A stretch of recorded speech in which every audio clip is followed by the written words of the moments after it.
Hello दोस्तों, नमस्कार। मेरा नाम है रोहित कुमार। आप सभी का स्वागत है हमारे यूट्यूब चैनल पे कक्षा 10 के लिए मैथमेटिक्स में। देखिए भैया, अनसॉल्व पेपर मतलब अनसॉल्व तो हो गया, मॉडल पेपर यूपी बोर्ड द्वारा जारी किया गया था। ये आपके सामने है। मेरे पास 2 मोबाइल है और चूँकि मेरे पास पीडीएफ प्रिंट करने के लिए मतलब ठीक है, छोड़ जाने दो। तो 2023-24 के लिए जो प्रतिदर्श प्रश्न पत्र कक्षा 10 के लिए मैथमेटिक्स का है, जो कि यूपी बोर्ड ने जारी किया, वो इस आपके सामने है। इसलिए वो विकल्पी प्रश्नों को मैंने हल करने का प्रयास किया था। कुछ प्रश्न तो आपको हल करवा दिए थे, बाकी मैं शॉर्ट वीडियोज़ के फॉर्मेट में आपके सामने लाता रहूँगा धीरे-धीरे। तो भाई चलिए शुरुआत करते हैं। खंड बा की शुरुआत करेंगे, जहाँ से हम कुछ प्रश्नों को देखेंगे और हल करेंगे। यहाँ पे आपके सामने एक प्रश्न देखने को मिलता है।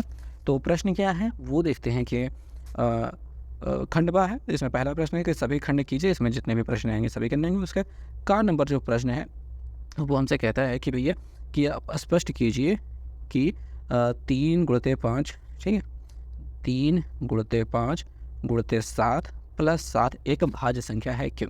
अब देखिए, इसको हल करने के कई तरीके हो सकते हैं, लेकिन यहाँ पे सिंपल तरीके में मतलब कोशिश करूँगा मैं सिंपल बताऊँ। इसका सिंपल गुणा कर दीजिए।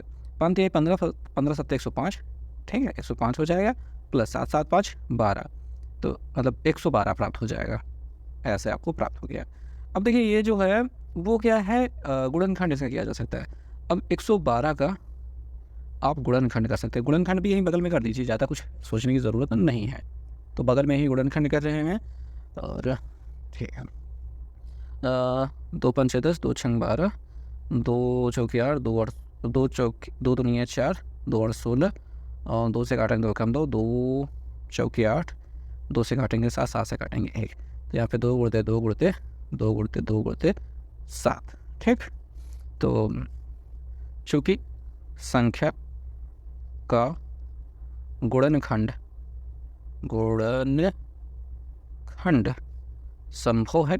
संभव है, अतः संख्या जो भी 3 गुणित 5 गुणित 7 प्लस 7 एक भाज्य संख्या है, ऐसा लिख देंगे, काम हो जाएगा। कुछ भी आप लिख दीजिए, मतलब लिख दीजिए, हो गया। और यहाँ पे एक थोड़ी सी चीज़ जो मैं समझाना चाहूँगा वो ये है कि जैसे कि आप यहाँ पे देख सकते हैं कि यहाँ पे इसके जो संख्या दी गई, इसके हिस्से क्या हैं। मतलब जिन लोगों को गुणा हुआ है उसे एक हिस्सा माना जाता है और ये दूसरा हिस्सा हो जाएगा। बीच में प्लस लगता है, प्लस या माइनस लगेगा तो वो उसके 2 टुकड़े बने जाएंगे। इन दोनों में से 7 को कॉमन लिया जा सकता है। क्या किया जा सकता है? 7 को कॉमन लिया जा सकता है और ये 3 गुणित 5 प्लस 1 ऐसा प्राप्त हो जाएगा। जो 7 है ये गुणे में ही तो है इस संख्या के। अब इन दोनों को गुणे के बराबर ही ये 112 प्राप्त होगा। अब ये 5 तिया 15, 1 16 हो जाएगा। 16 का खुद ही गुणनखंड किया जा सकता है, तो 16 का गुणनखंड इतना ही होता है और ये 7।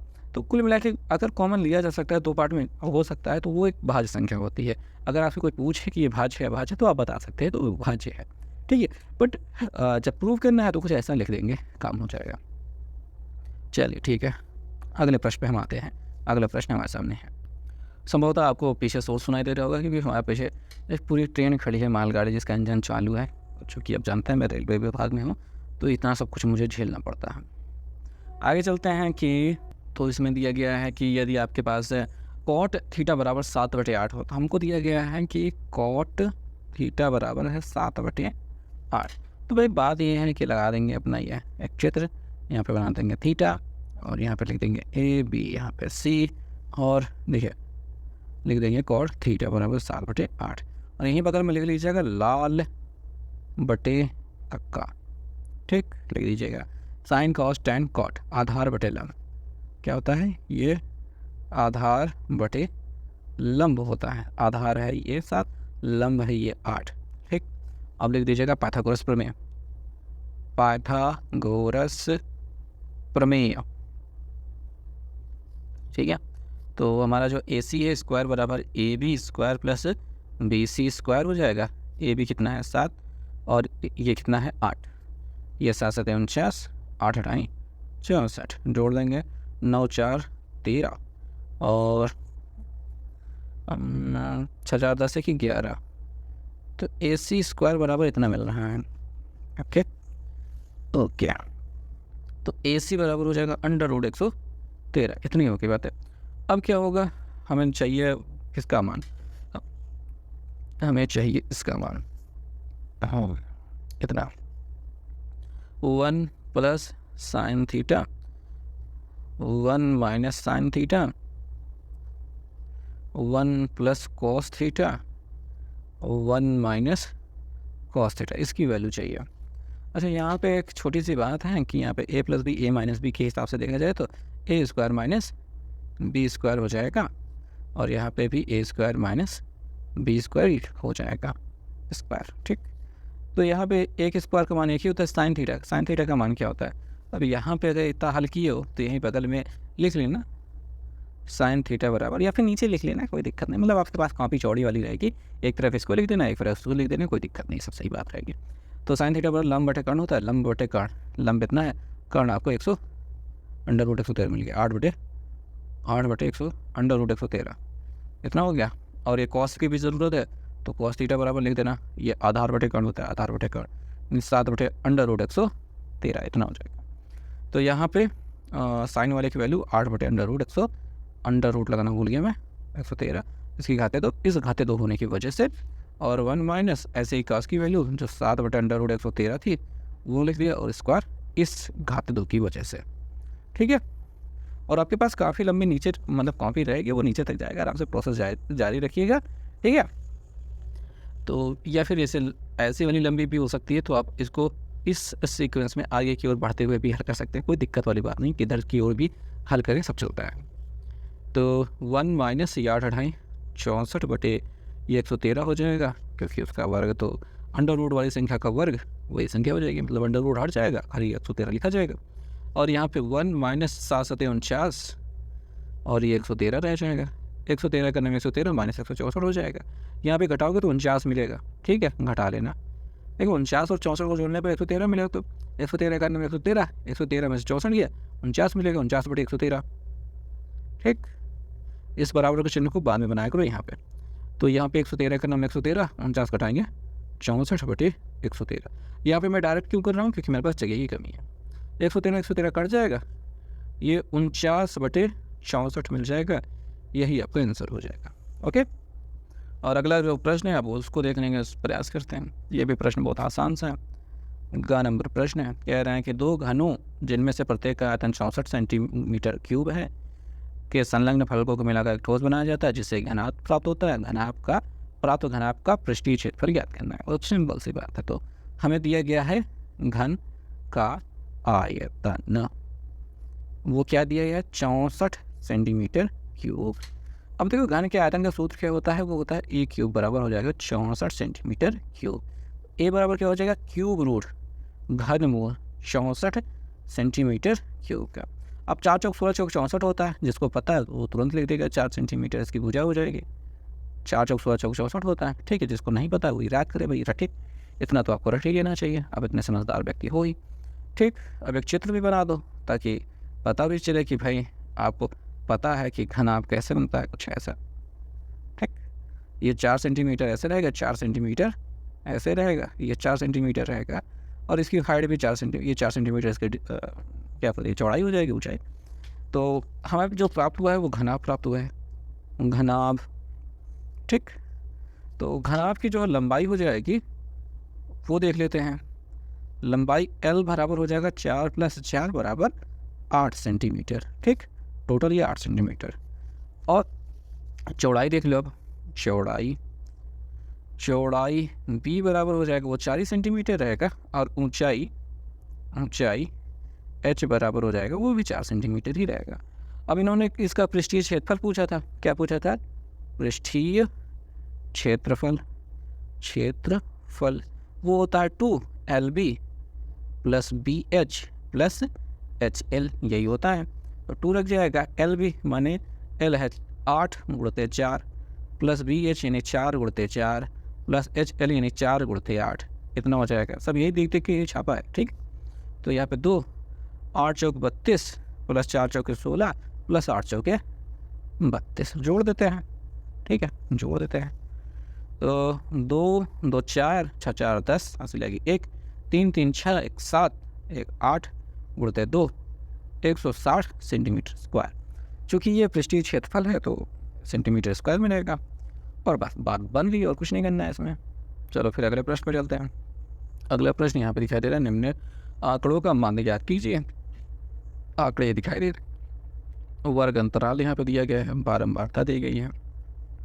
तो यही सब काम करना है। चलो देखते हैं क्या कर सकते हैं। करने के लिए हमें बस यही है कि पहले प्रश्न संख्या का डाल दिया, ठीक है। अब देखो इसका जो है पूरा टेबल तो बनानी पड़ेगी, बिना टेबल बनाए काम होगा नहीं। तो यहाँ पे हमने टेबल तो बना ली है। अब देखो करना क्या है कि यक्स लिखना है, ठीक है। यक्स की वैल्यू हमें चाहिए होती है, और यक्स क्या होता है, वर्ग अंतराल का मान है, मतलब इन दोनों को जोड़ो, 2 से भाग करो, मिल जाएगा। 20 और 10 को जोड़ो 30, और 30 का आधा कितना होता है 15। अब देखो बार बार जोड़ की बात करने की ज़रूरत नहीं है, इनमें देखो अंतर हमेशा 10 का दिखाई दे रहा है। 10 जोड़ते जाओ काम हो जाएगा। ये 10 जोड़ो तो फिर ये 35 हो जाएगा, 45 हो जाएगा, और यहाँ पे 55 हो जाएगा, यहाँ पे 65 हो जाएगा। अब यहाँ पे हमने तो जगह कम बना दी है, तो हम सोच रहे हैं सीधे सीधे गुड़ाई करा दे, क्या दिक्कत है। वैसे आप और भी तकनीक अपना सकते हैं, जो भी आपके विचलन विधि है, पद विचलन विधि, ठीक है, और कल्पित माध्य विधि, कुछ भी लगा सकते हैं, सब काम चल जाता है। जो भी करना चाहो। ये बारंबारता एक्स होती है, हम यहाँ पे डायरेक्ट एफ एक्स निकाल रहे हैं। देखते हैं क्या कर सकते हैं। 15 तो नहीं है, 30 हो जाता है। अब 5 से करते हैं, 7 से करते हैं। 7 पचे 35 हासिल लाके 3, 7 दूनी 14, 3 कितना होता है, 17। 12 पंजे 60 के 0 हासिल लाके 6, 12 थी, 12 दूनी 24 आती हैं 36, 36 6 6 6 12 मैंने 36 42, हाँ ठीक है 42 हो गया। 15 को पहाड़, 15 पचे 75 का 5 हासिल लाके 7, और 15 चौके 60, 60, 8 45, 8 45 4 44, 6 पंचे 30 हासिल लाके 3, अच्छा 36 3 37 8 39 39 हो गया, ठीक है। इतना जोड़ लेते हैं। इसको कहते हैं सिग्मा एफ एक्स, और इसको जोड़ेंगे तो सिग्मा एफ मिल जाएगा। 0 5 0 0 5 5 10, 10 का 0 हासिल लगी 1, 3 7 3 10, 10 2 12, 12 7 19, 19 4 4 23, 23 और 9 32, 33 का 3 हासिल लगे 3 3, तो 4 3 7 7 4 4 3 7, या फिर 6 4 10 3 13 4 13 4 17 1 18 18 2 18 3 21, इतना हो गया। इसको जोड़ लेते हैं। देखो भैया 7 2 9 2 11 5 16 8 16 16 16 6 22 8 22 8 30 के 0 हासिल लगे 3 3 1 4 1 5। अरे प्रभु, इतना अच्छे से जोड़े हैं, लेकिन गलती हो सकती है। गलती होने की पूरी संभावना है। अगर कोई गलत हो गया हो कहीं तो उसके लिए क्षमा प्रार्थी हैं। अब माध्य याद करने के लिए सूत्र लिख देते सिग्मा एफ एक्स पर, sigma F x upon sigma F. तो सिग्मा एफ एक्स जो है 21 30 50, यहाँ पे 0 0 काट दो, 5 चौक 20, 5 दूनी 10, 5 36 42.6। ये माध्य मिल गया, यही आंसर है। और मतलब ठीक है, कुछ भी होगा, कर तो दिया हमने। तो अगला प्रश्न देखते हैं। अंग नामक प्रश्न तक हम पहुंच चुके हैं। इसमें कह रहे हैं बिंदु -4,6 दिया है, और बिंदु इतना और इतना, ये दो जोड़ने वाले रेखाखंड को किस अनुपात में विभाजित करता है। ठीक, तो भाई ये देखो बात समझते हैं। लिखते हैं कि माना, शुरुआत ऐसे करते हैं, माना बिंदु इसका कोई नाम नहीं दिया है तो हम दे देते हैं P -4,6। ठीक है, उठक बैठक लगा रहा है, ये अच्छी बात नहीं होती है, समतल बने रहो यार। तो बिंदुओं ए जो है वो क्या है, -6,10 है, ओके। और बी 3,-8 को जोड़ने वाले रेखाखंड को के अनुपात 1 के अनुपात में विभाजित करता है, ऐसा मानना पड़ेगा। ठीक, और फिर एक से लाइन खींच देंगे, थोड़ी बड़ी खींच दो, यहाँ पे ए दिखा दो, -6,10 दिखा दो, यहाँ पे कहीं पे P दिखा दो जो कि ये -4,6 दिखा दो। ठीक, यहाँ पे B दिखा दो जिसका हो गया 3,-8, ये हो गया। अब यहाँ पे ये के अनुपातिक 1 हो गया, अब ये x1 है, y1 है, x2 है, y2 है, x है, y है, ये m1 है और ये m2 है। इतना हो गया। अब एक चीज़ ले लो, सूत्र एक अंतर्विभाजन वाला, जो कि मान दो x बराबर ले लेते हैं, तो x1 m2 plus x2 m1 upon m1, ठीक है, प्लस m2, ये सूत्र होता है। x के लिए ये -4 हो गया और x1 के लिए ये -6 हो गया, गुणते m2 1 प्लस x2 ये हो गया 3 गुणते m1 के हो गया बटे m1 प्लस a2 यानी k प्लस 1 हो गया। इसका इधर गुणा करा देंगे, जब k का -4 से गुणा कराएंगे तो -4 के प्लस क्या रहेगा, माइनस होगा 4, -4 के 1 में गुणा करेंगे तो -4 ही तो प्राप्त होगा। 6 1 का -6 प्लस 3k को इधर भेज दो, -4 के -3k हो जाएगा। यहाँ पे -6 इधर उसको भेज देंगे तो प्लस में 4 हो जाएगा, ठीक है। ये दोनों जुड़ करके -7k हो जाएंगे और ये घट के -2 हो जाएगा। इस माइनस के को उधर की ओर भेज देंगे तो k बराबर हो जाएगा -2 बटे -7 कट जाएगा, तो k बराबर मिल जा रहा है 2 बटे 7 है, ठीक है। तो आखिर यहाँ पे लिखते हैं अभीष्ट, नीचे ही लिखना है अनुपात।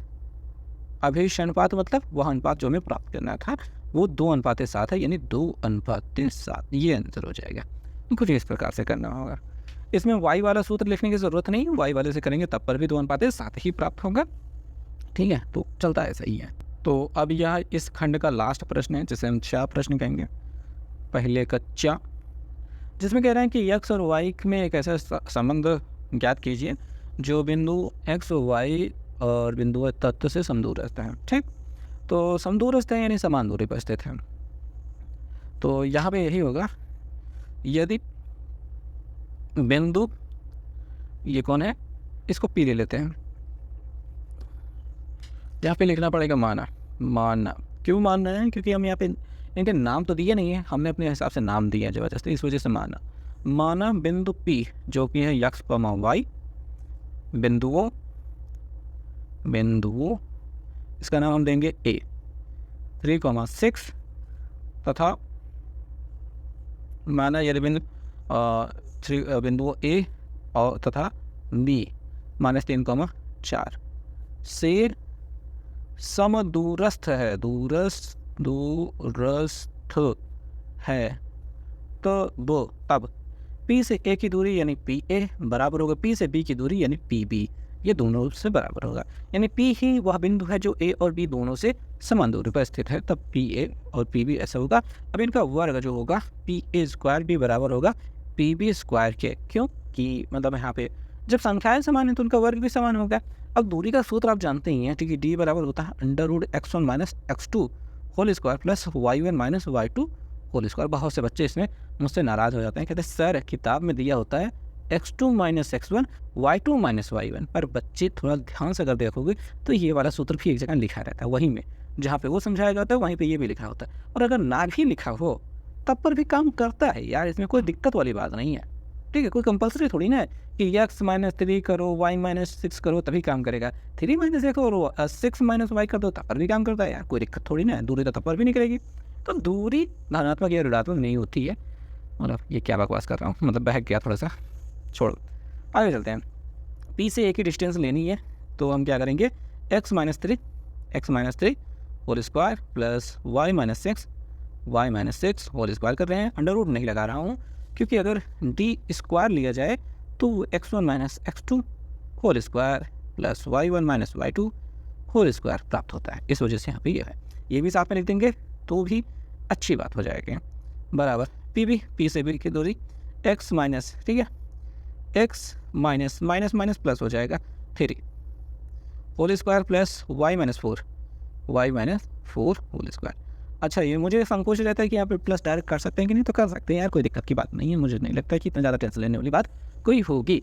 आगे बढ़ते हैं, तो यहाँ पे x² प्लस 3² -2 × x × 3, यहाँ पे a - b होल स्क्वायर का फॉर्मूला लग रहा है, और यहाँ पे y² प्लस 6² -2 × y × 6 बराबर किस पर आते हैं, तो x² प्लस 3² यहाँ पे प्लस है, इस वजह से प्लस 2 × x × 3 प्लस यहाँ पे y square plus 4 square minus लग जाएगा 2 इंटू वाई इंटू 4 कितना होंगे, ठीक है। आगे बात को बढ़ाएंगे तो यहाँ पे एक्स स्क्वायर है, यहाँ पे प्लस 3 त्रिका 9 है, माइनस 3 दूनी है 6 एक्स है, प्लस वाई स्क्वायर है, प्लस 36 है, माइनस 6 दूनी है 12 वाई है, बराबर है एक्स स्क्वायर है प्लस 9 है, प्लस 3 दूनी है 6 एक्स है, प्लस वाई स्क्वायर है, माइनस 4 चौके 16 प्लस 16 है, माइनस 4 दूनी है 8 वाई है। काट पीट शुरू करते हैं, प्लस में एक्स प्लस में एक्स दोनों तरफ है, कट जाएंगे, ठीक है। प्लस में वाई स्क्वायर दोनों तरफ है, कट जाएंगे, प्लस में 9 दोनों तरफ हैं, कट जाएंगे, ठीक है। और कुछ काटना चाहेंगे, और कुछ कटने योग्य नहीं है। अब आप कहोगे कि 6 और 6x मिल रहा है काट दो, लेकिन नहीं, ये प्लस में ये माइनस में। जब बराबर के एक ही और दोनों विपरीत चिन्ह के हो तो कटते हैं, और अगर समान चिन्ह के दो अलग अलग दिशाओं में तो कट, मतलब क्या बकवास बता रहा हूँ, ये प्लस में इधर जाएगा तो माइनस में हो जाएगा, और घट जाएगा तो 0 हो जाएगा। ऐसा समझ में आ गई बात, लंबा बताने के बजाय सामान्य से बताओ।